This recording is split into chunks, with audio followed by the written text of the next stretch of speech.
Welcome to Pique Your Interest, your go-to podcast for all things mortgage and real estate. Hosted by Tanner Greenwald and Tim Velasquez. We bring you expert insights to help you buy, sell, and invest with confidence. Let's dive in. Welcome back to Pique Your Interest podcast. I am Tanner Greenwald. And I'm Tim Velasquez. And we are here today to talk about the D word, debt. Debt is not a bad thing. I know a lot of people, they hear the word debt and they automatically think just absolutely negative things. I mean, sometimes I do as well.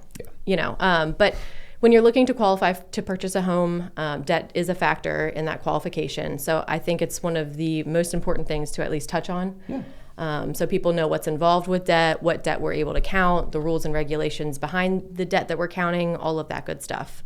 So today we are going to be talking to you about debt and all the important things that have to do with it. So Tim, take it away. So when we're talking about debt in the mortgage industry, what we really are talking about is your DTI, your debt-to-income ratio. Mm-hmm. And essentially what that is, in our world, we use your gross income. We don't use after-tax net. We talk about gross income. And part of the reason is there's different deductions that people have and different tax brackets. And so it would be really complicated if we only went off of what your net was. So we use gross. And what we're looking at is how much of your monthly income do you have to spend on the debts that appear on your credit report? And so, it's like, let's say for simple math reasons, let's just say you make $5,000 a month. And you spend $2,000 a month in your mortgage payment plus all of your other debts. 2,000 divided by 5,000 is 40%. So 40% of your gross monthly income is being used to pay your expenses for each month. That's considered kind of a healthy debt-to-income ratio. We're going to get into what makes a good debt-to-income ratio in a little bit. But essentially, that's what it is. We are looking at the amount that you have to spend monthly versus what that monthly income is, and does that make sense? If you had somebody that was spending 100% of their gross monthly income on all of their debts, that's a bad thing. You're setting somebody up for failure. And so, the reason we rely so heavily on debt to income ratio is specifically for that reason, to make sure that you have the ability to actually repay the mortgage. Yeah. No. So that's what we're looking for here. Completely. So I guess the next logical question is, what counts in the debt to income ratio? What debts are we looking at? Yeah, so, there's a couple common debts, and then there's some debts that people don't necessarily think about when, we're on the phone with them. Sometimes I'm taking an application and I ask a question and people are like, well, why are you asking that question? I think of child support, alimony, all that good stuff. Exactly. So, when we go to pull credit for you, a lot of your debts will appear on the credit report. Some of them will not, but some of them will. So what we're looking straight off the credit report, and the first thing we're looking at is, credit cards that you have open. What is the minimum monthly payment on that credit card? We don't necessarily look at the balance that you have remaining on the card. We are taking into consideration the monthly payment. So, the lesser that the monthly payment is on that card, the better for you, because, the more you qualify for with that debt. Authorized users, I just want to mention this kind of fairly quickly. Authorized users, it's fine if you are one, if you have somebody that's on a card with you that's an authorized user as well. We don't have to count authorized user, if you are an authorized user, as debt against you, if we can prove that you're not the one that's made payments for a certain amount of time. And I bring this up because I do have clients that absolutely very much have, authorized user debt. Either they're one or they're... Yeah, I bet it happens more than most people does. think. It does. It's on a lot of credit reports. Yes, it is. So that's something to mention. Car loans, those will show up on your credit report as well. So if you have a loan out with a car, we take the monthly payment of what that is and we just roll with that. If you've got any type of personal loans, so any type of installment loans, anything like that, that'll show up on your credit report as well. We take the monthly payment of that as well.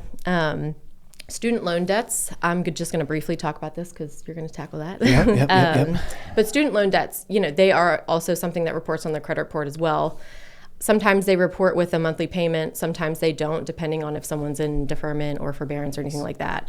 But student loan debt is something that is accounted in your monthly payment as debt if you have them, if you carry any type of loan with students or student loan debt. And then, like I mentioned before, child support and alimony. So those two things aren't going to be something that shows up on your credit report unless you're behind payments for them for whatever reason. Right. That typically is found on a pay stub if it's taken out of your pay stub. Sometimes it's court ordered and it's just automatically withdrawn from an account, whatever the case is. That is debt. If you are paying any type of child support or alimony to anybody, that is debt against you, and we do have to count that. Yes. Now, if you're on the receiving end, that's helpful because that's income for you, depending on, the age of the child, how long the agreement is for you to be receiving alimony, things like that. So there are rules on the back end that, go into play when it comes to the debt. But those are some things that are just off the bat that, we ask about, we look for, that are included in your monthly payment. Or, I'm sorry, that are included in your debt. Yeah. A couple things that I always tell people, they're not going to report on your credit report. We don't know about them, but it's something for you to keep in mind as the buyer. If you've got groceries, utilities, electric, phone, like other bills that, aren't reporting on your credit report. Those are some things that you personally want to take into consideration on the back end.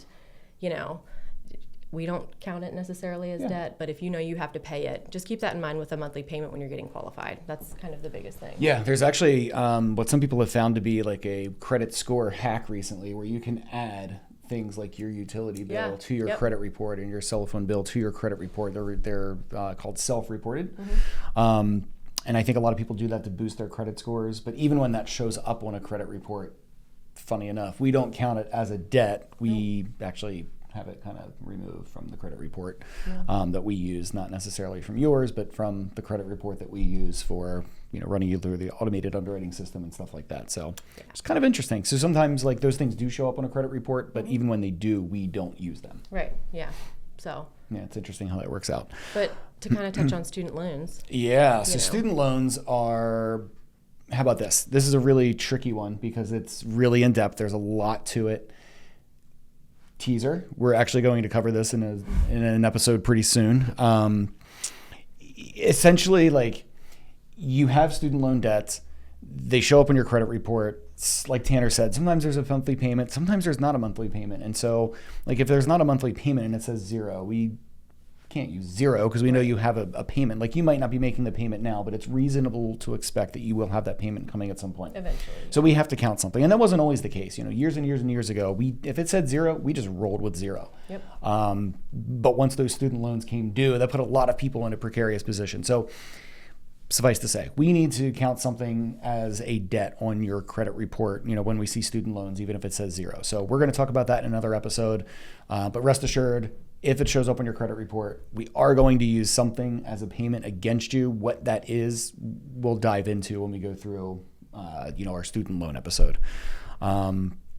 A lot of people fight me on what I say about student loans Yes, sometimes. yeah, like they these don't aren't our agree rules. with it. Exactly. Yeah, and that's it. That's another thing to kind of mention. Not my rule. We are not making up these rules. These are, agency rules. We have to count this as debt, and it's not for one specific person, Yeah. So it's hard. Yeah. So, we've talked about what does count in your DTI, what doesn't, how student loans are kind of, weird, or can be weird. What are some other quirky things that we could talk about with installment debts and things like that?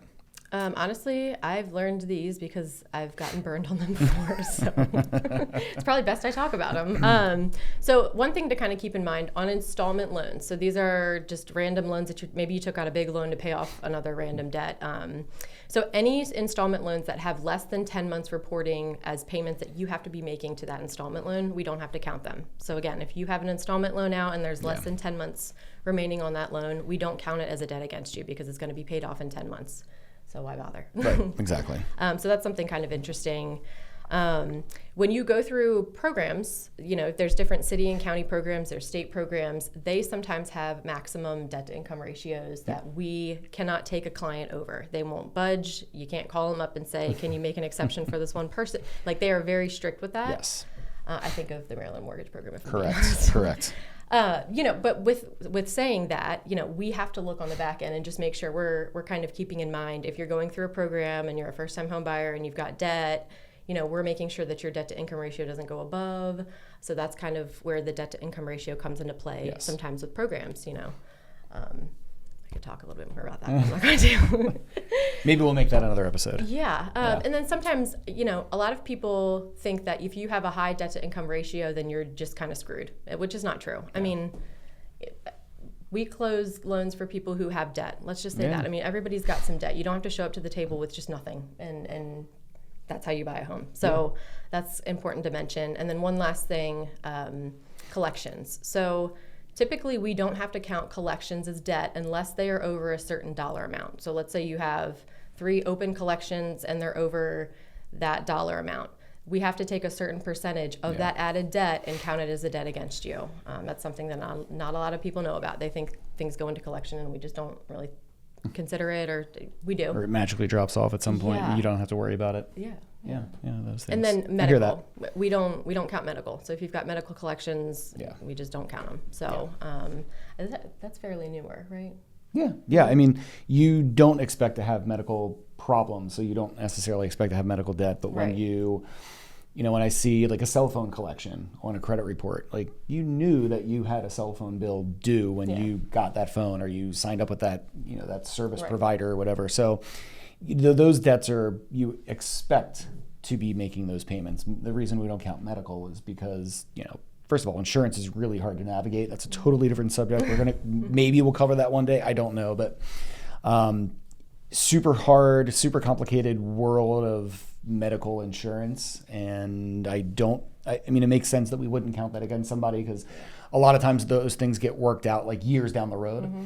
And so, maybe we revisit it at some point, but it's definitely not something that we count as a debt now, which is nice. Yeah.